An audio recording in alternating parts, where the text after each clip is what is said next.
Hey everyone, this is Jim Casbarrow here again. Today what we're going to focus on is our training on how to find deals from the MLS and sort through the searches so we can just pick out properties that are going to be worth our time to actually go look at in person. So we're going to quickly run through this program that we have set up where we're going to be using the properties that we send you from the team from the MLS. And there's going to be two different searches that we're going to have you set up on as the investor. One of them is going to include short sales, foreclosures, REOs, and bank-owned properties. And then the next search is going to be just regular resale properties that have keywords such as needs work, investor special, TLC, repairs, any type of keyword that might flag a property that isn't a foreclosure, a bank-owned property, or a short sale that will kind of weed through the MLS. So we're actually having two different searches that we've sent you. Now, what we're asking you to do is because we just simply don't have enough time each day to go through everything that hits all the different counties in Georgia and the surrounding Atlanta area to find the deals for you. Every investor has different criteria, and we just can't handle all the clients. So we're asking you to basically take what we have sent you and weed through the possible deals that are out there so we can go through all the stuff on the MLS and find the gems. And then that way, we'll know before we actually go look at the properties which ones are potential deals just based on the pictures, the numbers, and the comparables. So, that said, as we're sending you properties, you should be getting them through the gafinesthomes.com website. And once you see something that you like, you should be saving them as a favorite, which is this little heart icon. Now, when you save stuff as a favorite, what that's going to basically tell us is this is a potential property that, we need to go look at. So as we're sending you stuff, the ones that are going to be deals, don't forget to save them as a favorite. So when we set up our time to go look at the properties, those are the ones we're going to pull from. It just makes it much more efficient that way. So how do we find deals? So pretty much we know that we're sending you properties, and I'm just going to go through a quick example and run through the process that we've sent for you on how to do just that. So step one is, logging into your account. Make sure you have all of your passwords and sign-in information for the gafinesthomes.com website, which is where we're originally sending you the deals. And we're sending you all the stuff on the MLS to help us comb through it. Now, this is one property that this is not a foreclosure. This is a resale. And I just want to walk you through this so you can kind of see what a deal does or doesn't look like. Because honestly, without looking at the numbers, this looks like a pretty great deal. This is a property that's located in Sonoy, Georgia. It's on the market for $119,900. It was originally at $134,900. And this is just a seller who, kind of looking at the description, they need to sell as soon as possible. So again, this is one of those keywords that we're looking for throughout this write-up. So it includes a small office, brought as a foreclosure. It's another keyword that we run through here. Has run out of money to finish the home and needs to sell. So he's got some flooring, he's got some stuff in there, but this gentleman just ran out of money. So the first thing that we'd ask you to do is, number one, before you look at any of the pictures with properties, run every property through the Excel spreadsheet. And here's why. If the numbers don't make sense, the deal will never make sense. And unfortunately, what happens, most investors look at the pictures first, they get excited about the home, then they go look at the numbers and get disappointed. And then what ends up happening is, more often than not, the investor tries to make a deal out of a not deal. And you get emotionally attached to the home, just like a normal buyer would. And instead of looking at the numbers, we're trying to make it fit and make it a deal. And unfortunately, that's the worst way to invest. It has to be pretty cold. Numbers have to make sense. Repairs have to make sense. Deal has to make sense. And that's really it. So at that point, that's where we can kind of really step in and walk you through that process. But initially, don't waste your time looking at the photos until you've run the deal through, or the property through the numbers. So what does that look like? So step one, we're sending you properties. I'd recommend in the morning, knock this out as one of the first things that you do and make this a habit. you should only be getting a handful of properties every day because they're really, as we go through our investor criteria, hopefully you're not looking all over Georgia. It should be a county or two or a couple different cities, and it should be relatively filtered so you're not getting overwhelming amount of properties. You should just be getting a couple or a small handful each day to run through this process. So basically, we're going to send you properties, and you're going to pull it up, and you're going to open up the Excel spreadsheet that we sent you, which is our deal analyzer. And now this is for flipping houses. So if you're looking to buy and hold property for rentals, or it's a commercial property, there's very different criteria. But this is basically just for residential flipping. And we'll go more into the two ways, or really there's three ways that you can flip a property. You can wholesale it, you can prehab it, or you can rehab it. So we're looking for rehab or prehab deals. Now, what we're going to do, and this is how we're going to pull the numbers up. Market value. These four segments over here in the top right-hand corner, this is really going to be your main focus. We've kind of built this Excel sheet out so you can look at the comps and stack them against each other to really go more in depth. How many bedrooms and bathrooms, the sale type, days on market, condition, so you can really get a good idea once we've kind of vetted a deal, how it stacks up against each other. And I typically like to separate finance comps from cash comps, and that's something that we'll help you with. You can look through the tax records to figure that out, as well as like good resources like Zillow.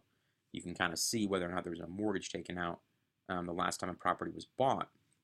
That's going to really indicate how low we can offer, and how much wiggle room is there, and also too to account for how much your cash will buy you. So if you are an investor who's buying cash, cash is king. You can usually get a much better investment deal or get offers accepted for lower prices because you have no financing contingencies. So that's a great thing to kind of know going into a deal. So your main focus is going to be on these four slots. Now, market value. Market value is the actual listing price of the home. So for this one specifically, it's going to be $119. That's basically what it's on the market for. So we're going to go into the Excel spreadsheet and really just plug that in. So 119 is the market value. Now our price, this is the number that we're basically theoretically going to make this zero. We don't know what that number is. So the after repair value, this is the first number you're actually going to require. You're going to look at comps using Zillow to find out what the after repair value, ARV, is for every property. And so this is the first thing that you're going to look at. If there is not a pretty big spread between what the market value is, so what it's listed for, versus what we could sell it for, looking at the comps, it's automatically not a deal. And so I'll kind of explain that a little bit further, but that is absolutely going to be the first thing that we're going to assess when we're looking at deals. So for this one, for example, 390 Old Rockaway Road. What I'm going to do is I'm going to pretty much just copy this address. I'm going to open up Zillow, which is going to be the website that you're going to use to find deals. And if you go to Zillow's main page, let's just kind of do that real quick if it can load.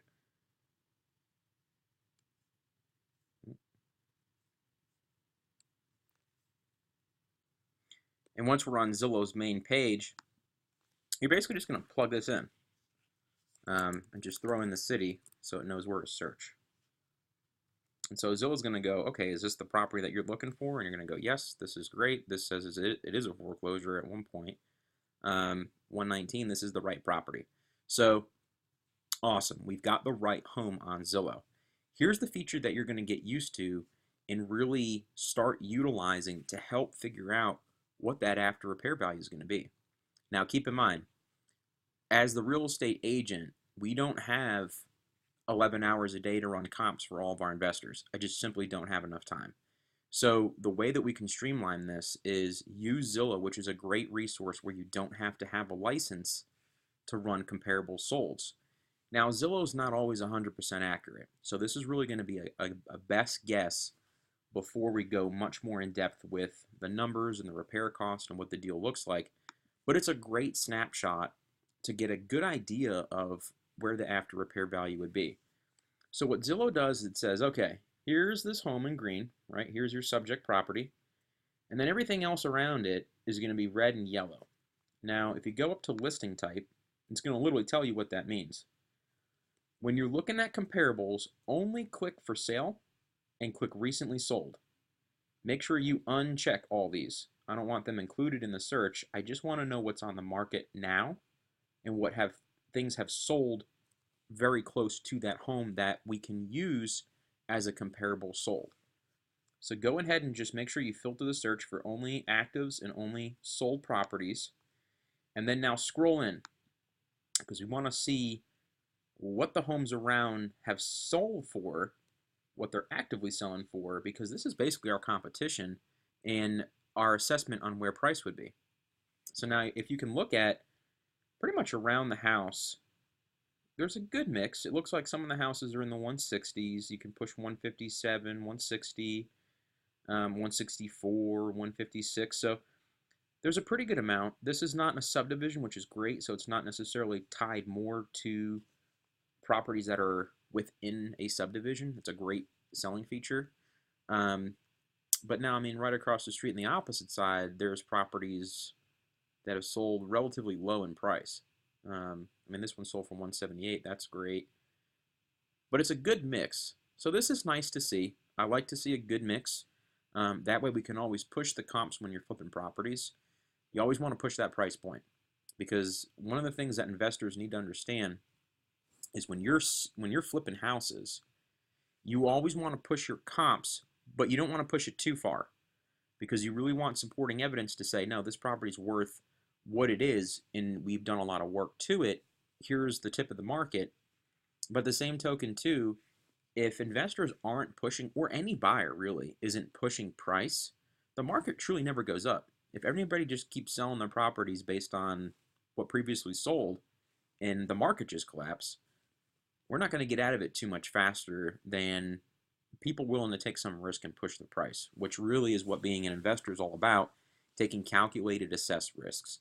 So ours just happened to be a tangible product, which is a home, and so we just want to be smart about it, but we do kind of want to push the envelope just a bit. So I would say just looking generally at your comps, you probably could push the 150, 160 range. May not want to go over 170 just because now you're getting a little further away from this property. And that's where you want to start looking through the houses. Okay, what does 170 have different than the repairs and stuff we might do to this property? You know, could it be a comparable property? So that's one of the things that you definitely want to start getting used to. And as you do this, if you're focusing where you're getting properties from in your investment criteria, you should start getting a really good idea of the different areas that you're looking to flip properties in, how much the properties will sell for. And then that way, as you do this every day and really refine your knowledge and your skill set in making this a quick assessment, we're going to very easily and within a short period of time be able to identify really good deals for you. And that way, on the real estate end, we can pull the numbers, double check what you have, make sure the repairs are good, go see the property, get everything lined up, and get an offer on the table as soon as possible so we have the best chances of getting a really good deal. So that's absolutely the most important part of being an investor is you are going to be mostly concerned with finding the next deal and repairs. That's really it. On the real estate end, as we talk about coming together as a team, it's really our job to run the criteria, double check your numbers, filter everything, get everything kind of pulled together, write the offers, negotiate the offers, and then worry about selling the property and finding you the next deal. So that way, it's really a split responsibility on the agent and the investor to keep finding the next deal. And even when you're under contract, if you're flipping 2, 3 properties actively, you are always, always, always looking for the next deal. That never stops. If that stops, or you rely on a real estate agent to find you the next deal, it's simply not going to happen unless you're doing an extremely large amount to keep that agent, in relationship with you. And that's why when we partner up, we're very specific about how this works. We send you the deals, you help us filter the deals, and then that's what we go spend our time looking at because we simply just don't have enough time. And once you get properties under contract, you're not going to have a lot of time to keep wasting looking at everything that's on the market because you're going to be worrying about getting your properties repaired and fixed and flipped essentially, and then finding the next deal. That way, your income doesn't do a giant roller coaster on found the property, now I'm working on the property, now I sold the property, now I have to find the property. It's a huge roller coaster. Most real estate agents do the same thing. They get really busy, then they stop looking for the next deals, and then their income does this giant roller coaster. So, as an investor, what ends up happening is that stigma of a lazy agent. Oh, they never want to look for properties from me, whatever it is.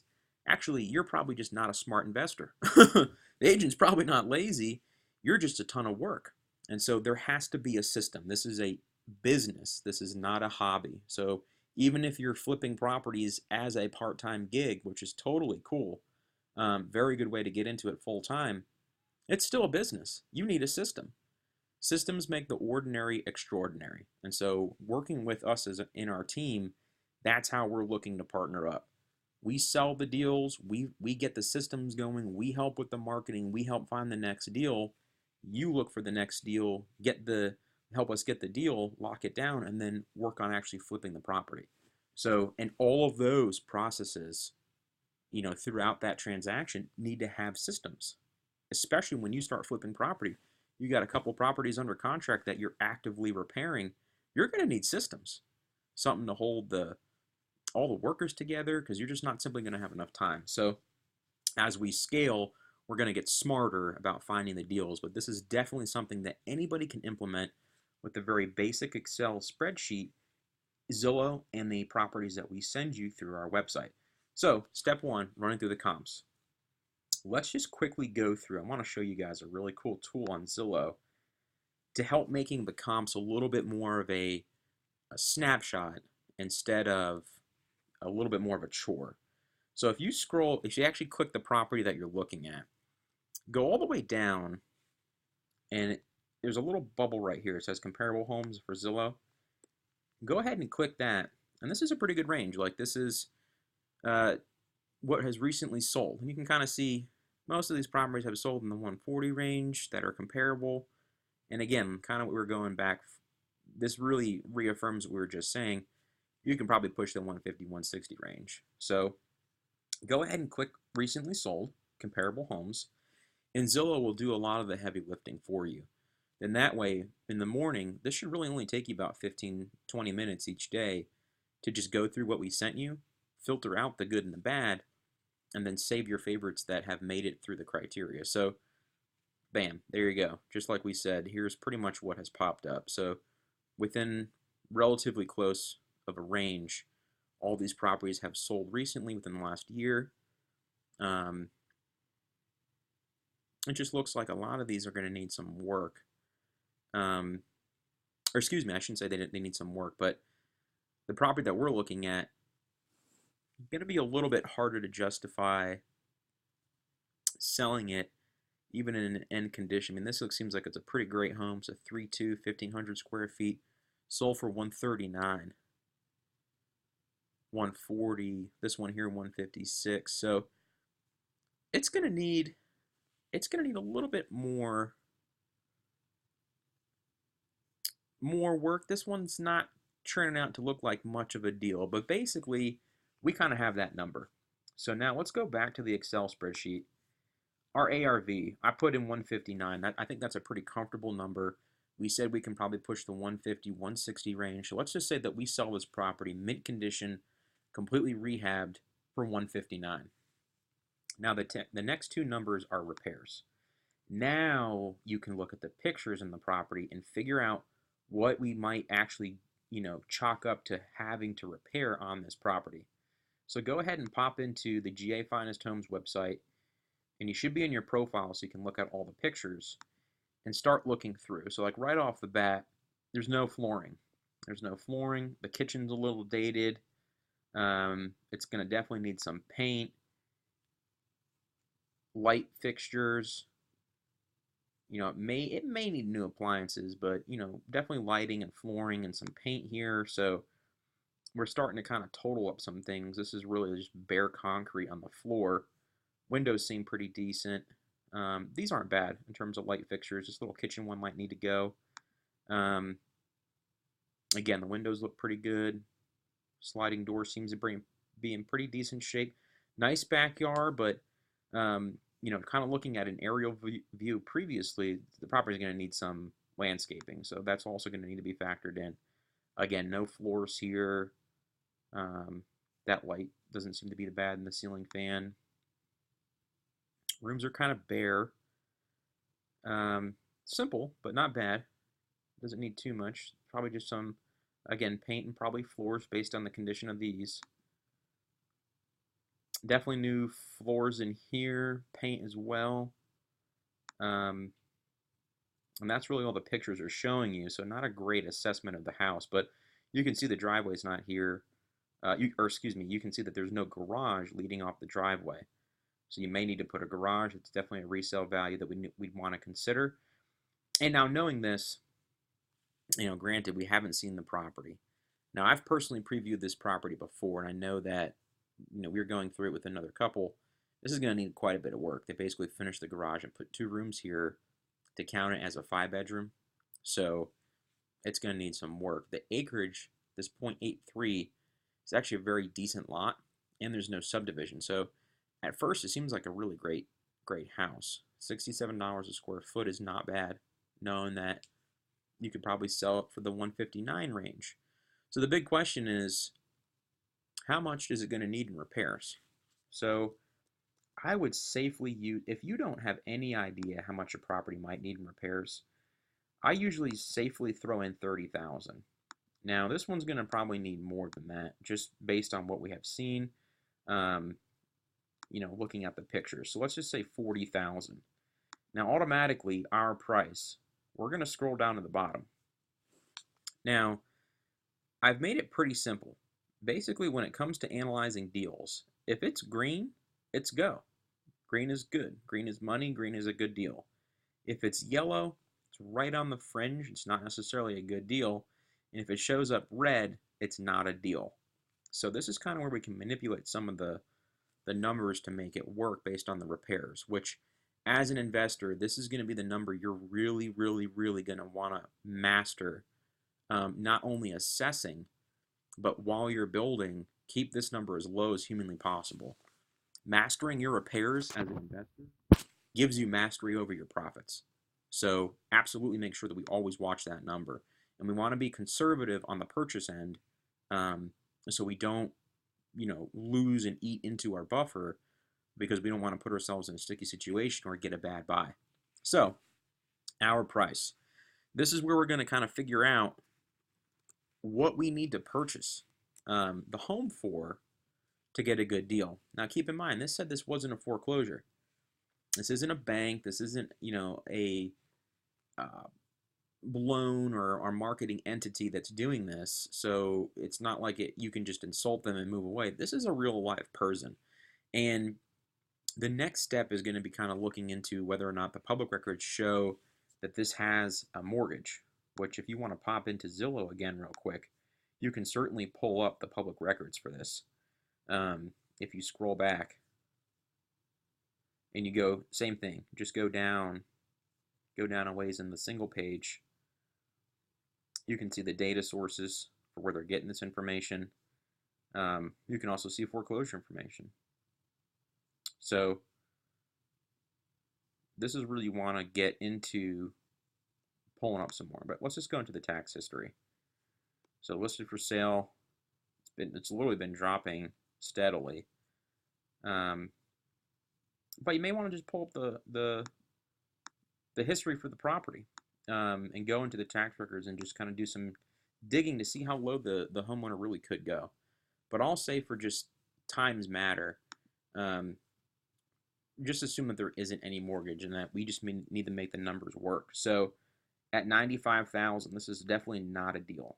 Now keep in mind, we're looking to rehab it, meaning a rehab is when you spend $25,000 to $30,000 or more on repairs. You're pretty much full-blown redoing a home. When that happens, we would like to make $25,000 to $30,000 in profit because this is a pretty big project. It's going to take a lot of money and resources to make this happen.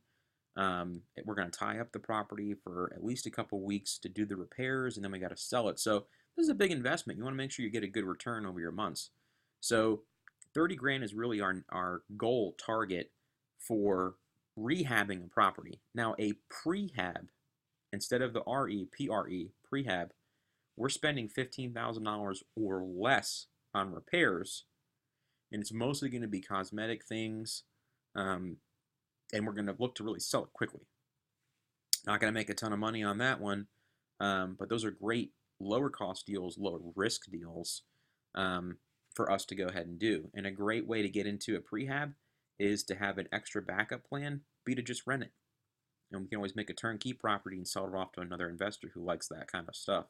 So let's just focus on our price for now. So at 95, this is not a deal. We're actually 10% off of even our lowest profit range for something like this. So let's just say 85,000. Even at 85,000, it still wouldn't be a good deal.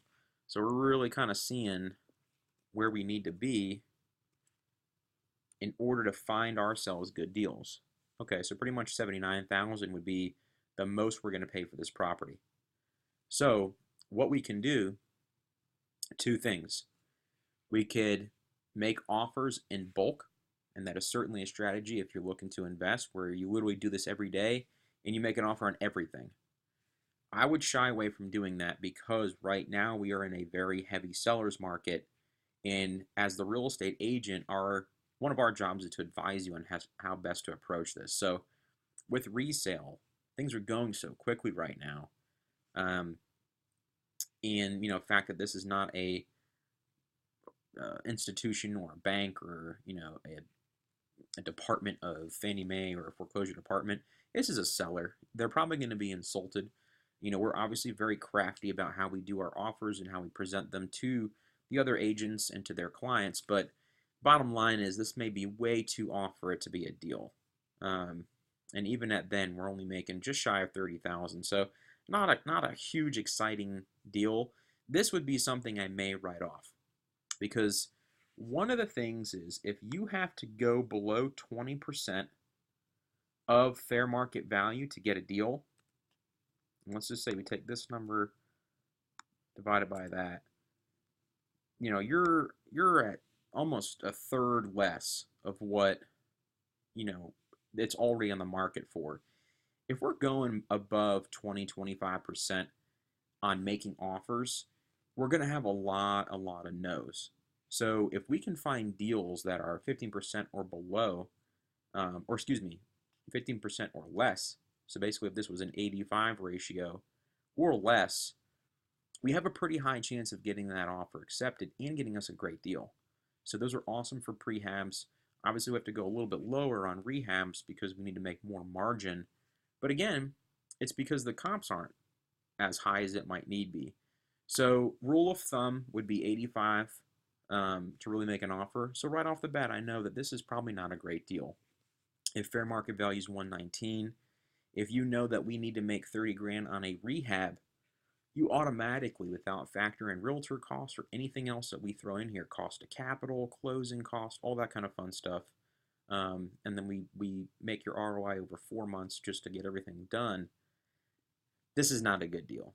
And this would be something that, analyzing this, we kind of took our time here for training purposes, but this is not something that I would waste our time looking at, even though it might look like an awesome deal. So the numbers don't make sense right off the bat. So I would cross this off and not save it as a favorite. Just kind of blow past this one and move on. And then basically from here, you repeat this process. So you're going to do this with the handful of properties we send you through the GA Finest Homes website every day. And so hopefully as you start, you get faster at this, you get better at this, you get more familiar with how to pull the comps, and we can be quicker about this. Then that way, when we spend our time looking at properties that you've gone through this process and filtered, we can really focus on the after repair value to make sure that's accurate, and then most importantly, the repair amount, or what we might do to the property to push that price as long as the comps support it. And that's really it. After that, then we really step in on the real estate end to make sure that this is a good deal. We move forward with the offer process and then hopefully get it sold, make money, cash out, and move our profit a certain percentage back into the next deal. So I hope for that this video had some clarity on this process.